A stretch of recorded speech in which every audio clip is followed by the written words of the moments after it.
মেঘার ভয়ঙ্কর রূপ দেখে এবার নড়ে চড়ে বসলো ইন্দ্রাণী গাঙ্গুলি। হ্যাঁ বন্ধুরা, ভিডিওতে লাইক দিয়ে দেখতে থাকুন। যে মুহূর্তে কিনা ইন্দ্রাণী গাঙ্গুলি মেঘা এবং দেবলীনার সমস্ত কথোপকথন রেকর্ড করে ফেলে নিজের ফোনে, এবং ইন্দ্রাণী গাঙ্গুলি যখন বলতে থাকে যে বিশ্বাসঘাতক, এত বড় আস্পর্ধা তোমার মেঘা, যে তুমি দিনের পর দিন আমার বাড়িতে আমারই খেয়ে আমারই পড়ে তুমি আমাদেরকেই ঠকাতে উঠে পড়ে লেগেছো, তুমি আমাদের বিশ্বাস ভঙ্গ করেছো, আমাদের বিশ্বাস নিয়ে তুমি ছেলে খেলা করছো, এবং তোমার আসল পরিচয় মূলত তুমি দেবলীনার বোন, এবং তা সত্ত্বেও সেই সমস্ত পরিচয় গোপন করে তুমি আমার আয়ুষের জীবনে বিষ ফেলতে চলেছিলে, আয়ুষের উপর প্রতিশোধ নিতে চলেছিলে, আমাদের গোটা গাঙ্গুলি পরিবারটাকে ধ্বংসের মুখে ঠেলে দিতে চলেছিলে। কিন্তু সে করে বালিয়ে এই ইন্দ্রাণী গাঙ্গুলি বেঁচে থাকতে তার পরিবার এবং তার সন্তানদের উপরে কেউ একটা আঁচও আসতে দেবে না। এবার দেখো মেঘা, তোমারই পাতা ফাঁদে কী করে আমি তোমাকে মাত দিয়ে দিই। অন্যদিকে ইন্দ্রাণী গাঙ্গুলি যখন কিনা মেঘার বাড়ি ফেরার অপেক্ষা করতে থাকে, এবং মেঘার বাড়ি ফেরা মাত্র ইন্দ্রাণী গাঙ্গুলি যখন বলতে থাকে যে কি ব্যাপার মেঘা, কোথায় গিয়েছিলে বলো তো, কাউকে কোনো কিছু না জানিয়ে। ঠিক সেই সময় মেঘা বলতে থাকে যে আসলে মুনি, আমার একটা বিজনেস ক্লায়েন্টের সঙ্গে আমার মিটিং ছিল, তাই আমি সেখানে মিটিংটা সেরে এই মাত্র এলাম। ঠিক সেই সময় ইন্দ্রাণী গাঙ্গুলি বলতে থাকে যে আবারও মিথ্যে কথা, কিন্তু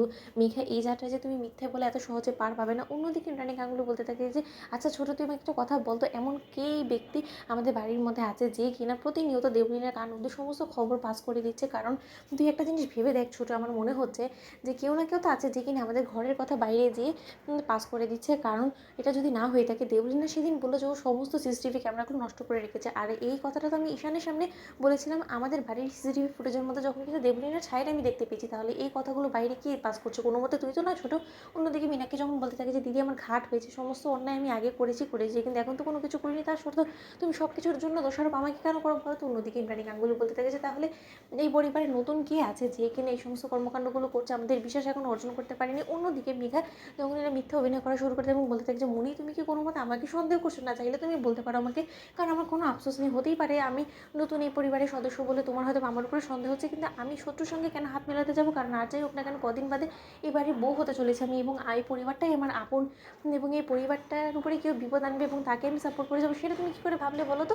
অন্যদিকে ইন্দ্রাণী গাঙ্গুলি বলতে থাকে যে না তুমি নিশ্চিত সেখানে তো গিয়েছো। অন্যদিকে মেঘা বলতে থাকে যে আমি যে ক্লায়েন্ট মিটিংয়ে যাইনি, সেটা ইন্দ্রাণী গাঙ্গুলি এতটা কটাক্ষ করে আমাকে কেন বলছে। অন্যদিকে ঈশান যখন কিনা আবারও সেই পেন ড্রাইভের মধ্যে সিক্রেট ফর্মুলাটা চুরি করার জন্য ডেটাবেসটাকে পেনড্রাইভে ট্রান্সফার করার জন্য আয়ুষের রুমে যায়, ঠিক সেই সময়ই ঈশান যখন কিনা কুসুমের কাছে হাতে নাতে ধরা পড়েছে, এবং কুসুম যখন বলতে থাকে যে ঈশান সাহেব, আমি বেশ কয়েকদিন ধরেই দেখছি যে আপনি বড্ড বেশি ঘাবড়ে যান, যে কোনো সময় যে কোনো কথা জিজ্ঞেস করলে আপনি ঠিক কথাটা খেয়াল করেন, এরকম কেন করছেন বলুন তো, আপনি কি কোনো বিপদে আছেন? ঠিক সেই সময় ঈশান বলতে থাকে যে জাদুঘর, তুমি একটা কথা বলো তো, আমি যখন কিনা ভাইটার ল্যাপটপ নিয়ে কোনো কাজ করছিলাম সেদিন, তুমি কি কোনো মতে এসে সেই পেনড্রাইভের সমস্ত ডেটাবেসগুলো বের করে দিয়েছিলে? ঠিক সেই সময় কুসুম হাসতে থাকে এবং বলতে থাকে যে কেন আপনার এটা মনে হচ্ছে বলুন তো, আপনি কি কোনো অন্যায় করতে চলেছিলেন আপনার ভাইটাকে ঠকিয়ে? যদি সেটা করে থাকেন তাহলে তো অবশ্যই করেছি। তো বন্ধুরা, লাইক এবং শেয়ার করে সাবস্ক্রাইব করতে ভুলো না।